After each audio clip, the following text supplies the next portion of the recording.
Join me on a fascinating journey where I show you some of the techniques used in scale area modelling. Let's take a look at this route, see how much of this we can get off. You've got to be careful that you don't damage the wood underneath when peeling film off. The sheeting anyway. That's assuming you want to reuse the sheeting.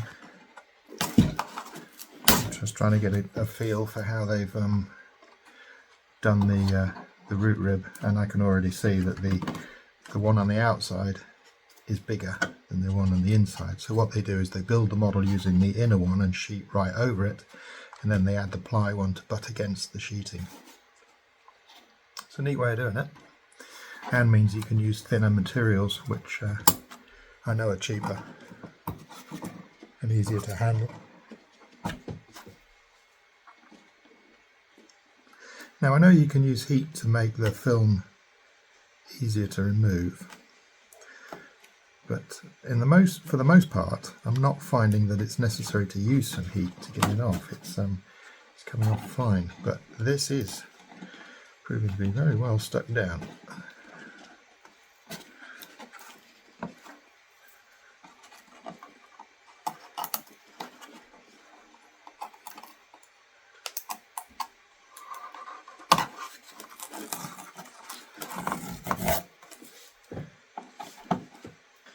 I think probably why is because there's two layers of film on here, because the aircraft is done in one colour, and then, well, it's done in two colours, and the first colour is applied and then the second colour is applied over the top, so it overlaps.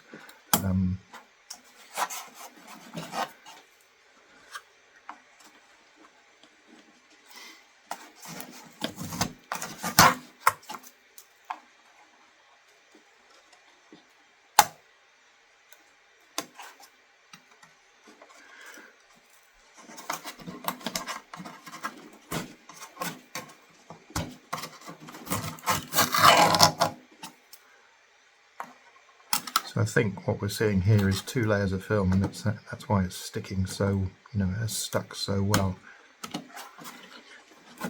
All the advertising for the Seagull models quotes that this film they use is Oro cover, and the yellow Oro cover matches perfectly this yellow of the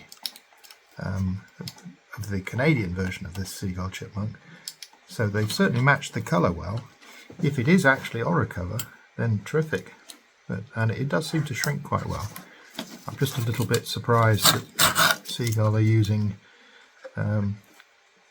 not using their own film. Do they actually have their own film?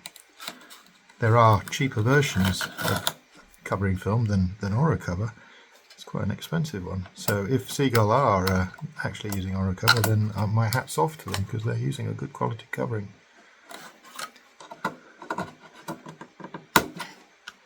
Right, well, I'm going to keep taking this off, and then once I've got the film away, we'll start peeling this back. But I'll turn the camera back on again once I've got this film off, because it's obviously taken a little bit of a while to do. So that's the film off the outside, the film off from the edge. I'm going to try now to separate the two parts, and I think this is going to be a little bit fraught, because I think we've got these dowels attached as well, which is probably going to make it quite difficult. But I'm not sure what else I can do.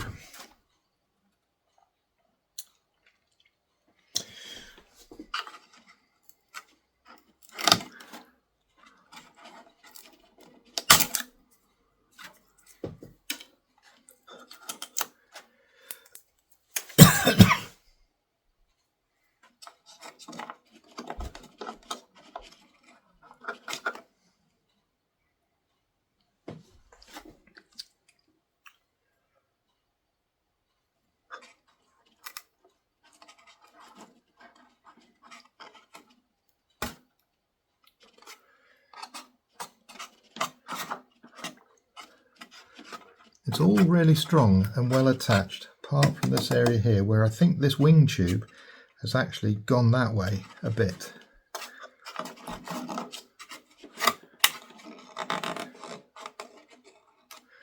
There's no cracks inside it. I think it's all just flexed.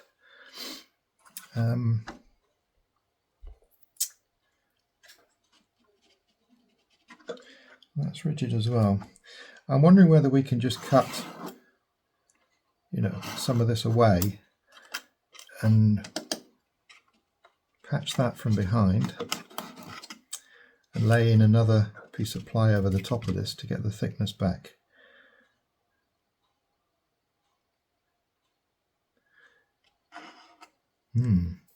Curious, eh?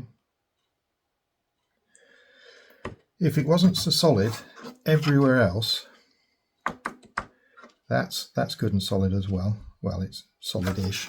It only retains the wing. It stops it sliding off. It doesn't do any more than that. And it's solid. It flexes a little bit, but it's solid. I think they probably did flex right away from the word go. So it is only, I think, superficial. I think what I'm going to do is I'm going to cut it along here and here and down here and remove that one lamination of ply, reinforce that one section there on the back with ply, and then I'm going to lay in another piece of ply to double up this section here so that the load of the tube is then spread around, because actually the tube only attaches to the inner section. It doesn't touch the outer. So I'll have a think about it, but I think that's what I'm going to do. So I've been looking at this and thinking about it long and hard, and because the area is so solid, apart from the delamination in the middle there, this has all been flooded with CA, the splits, and I'm going to put a piece of ply in the back here shortly, but not just yet. So what I've done is I've chamfered the edge of the wing rib where I've cut it, and then I've chamfered the edges like this. And what I'm doing is I'm creating a scarf joint so that there's the maximum surface area for the glue to do its trick. And you see that's how it's going to go. It's not a perfect joint, and I could have maybe done better, but it's pretty good. So what I'm going to use is epoxy, which will fill the joints very slightly. I don't envisage a huge amount of stress on this, but this will do the job. And if I just cut it square, then it would create a weakness in this joint. So this scarf joint should just sort that out. This is only light ply. This model is only light ply. There's no good ply in it anywhere. Not hard ply. So so its strength is in its. There's a bit of sheeting loose there. We'll sort that later. Its strength is in how it's designed and its structure, not by using heavy materials, which is why it's so light. Anyway, we'll mix some epoxy, spread it on there, and we'll put it into that gap, and then we'll clamp it down. I've already mixed some epoxy. I'm just when I mixed it, I poured some out. I'm just mixing it now.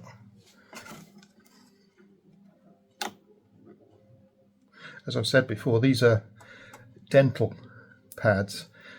Dentists use them to mix their filling material. Just disposable pads, but they're shiny, so the material doesn't soak in. And there's loads of medical suppliers that sell this sort of stuff. It's not terribly expensive, but it's very convenient. Just want to do some epoxy work, and we'll mix some two-part something together, and you're looking around for bits of scraps of cardboard or tin lids or something to mix on. This just takes that away, which is good.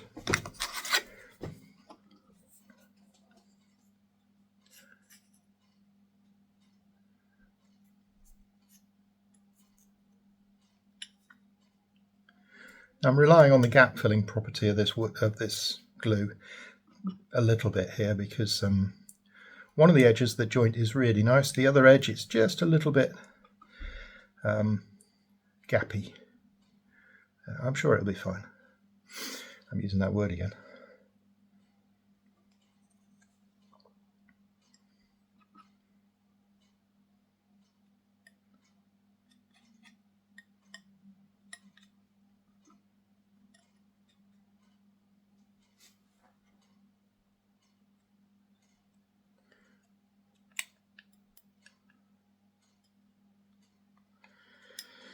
That should do it. So we'll plonk that onto there.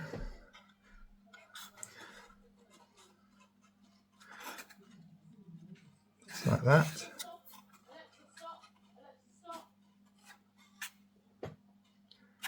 And then we'll put some clamps on.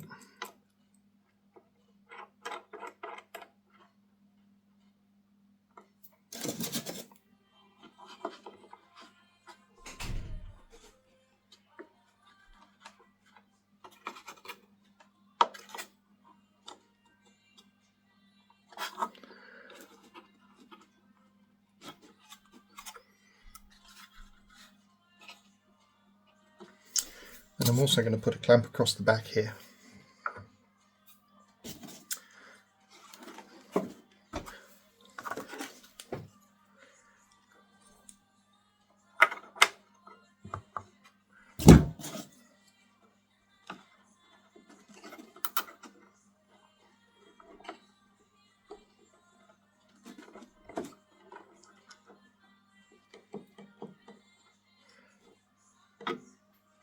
To give it a bit more grip.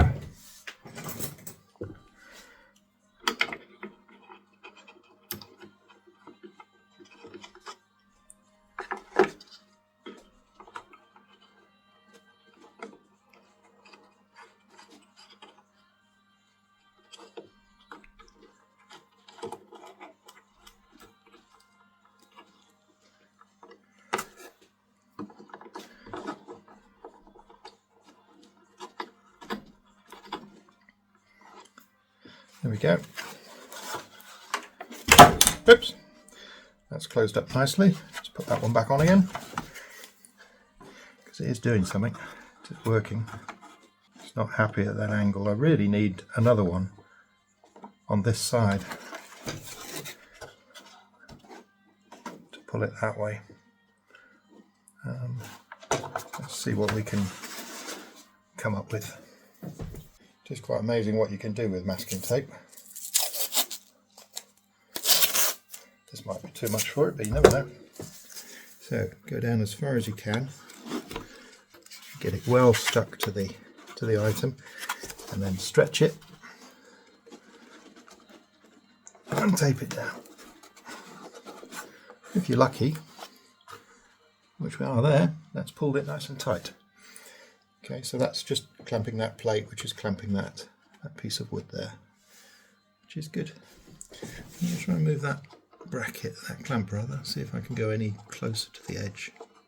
I can't really. That's as close as I'm going to get it. There we go. Right, so we'll let, there goes the tape. We'll let that set, and then I've got a little bit of opening up to do over here just to match the shape of the inner root. You'll notice the circle where the wing tube goes in, I'd actually done that. I cut that first, and I did that because I didn't want to damage the tubing. Yeah, there we go. It's nice. That's all closed up nicely there, which is good. I was just watching that just in case it was springing open. Now there was a bit of sheeting just there that was lifting.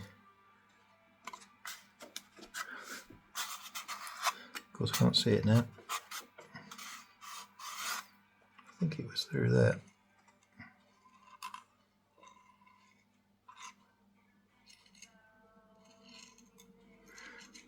We'll have another look at that once it's all set. But there we go. That's what I'm going to do to this area there, and I think that will sort this wing root out, which I thought I was going to have to remove all of those bits of ply, but I haven't. So what I'll do is I'll sand that to the shape of the wing opening, and then I'll put another doubler inside just to clamp that off, just to make sure.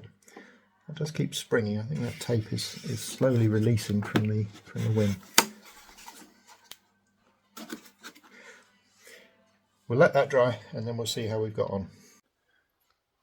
So the glue dried, and there is our scarfed section that's gone over the top of that, and I've just sanded this shape here to get it right. And as you can see, it's made a good a nice joint there, and I feel much happier that I've not created too weak a point along here. It is a little bit weaker than perfect, but I think that'll be plenty strong enough. So what I've done now is I've cut a piece of ply. It's just light ply again, and it's notched for the 2 quarter spars that are in there. So all I'm going to do is drop those in, or drop that in. I'm using epoxy again because the joint isn't perfect, and some gap filling wouldn't go amiss. And I like to use epoxy for this sort of stuff. I don't like to use very much epoxy on a model, I really don't, because it's heavy. But there are certain instances where I think it's perfect. So that needs to go in there, and it's going to be a fiddly job to get it in there. So I might be off camera for a second.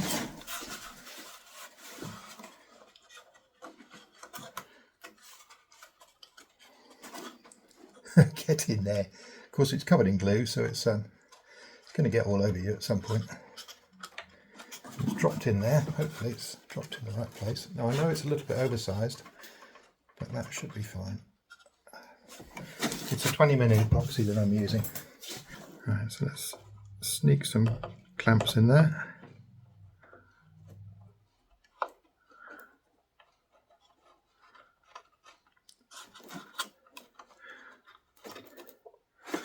So the joint that this is helping is has already been straightened, and it's only a crack on the inner rib. It's been straightened, flooded with CA, and I'm sure it's plenty strong enough. I'm just going to get this one a little bit more into the corner if I can. That is as far as it will go.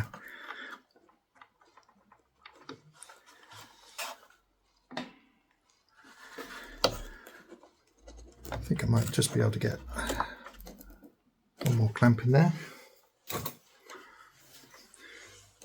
Let's use a big one, that way I can get to the thumb screw.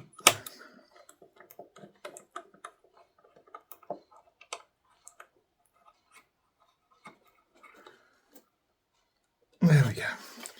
And that's it. So that's just going to double up and cover that crack from the inside. So it's got some wood on the outside covering it and on the inside, so I think that's plenty strong enough. And you can see the scarf joint that I've created in that ply patch, so that it's bonding the front and the rear sections together a little bit better, and it's bonding against the underside piece. So once that's set, I'll just sand that edge off just to be flush with the other bit, and that's this wing effectively repaired. But I might I will take this patch off here.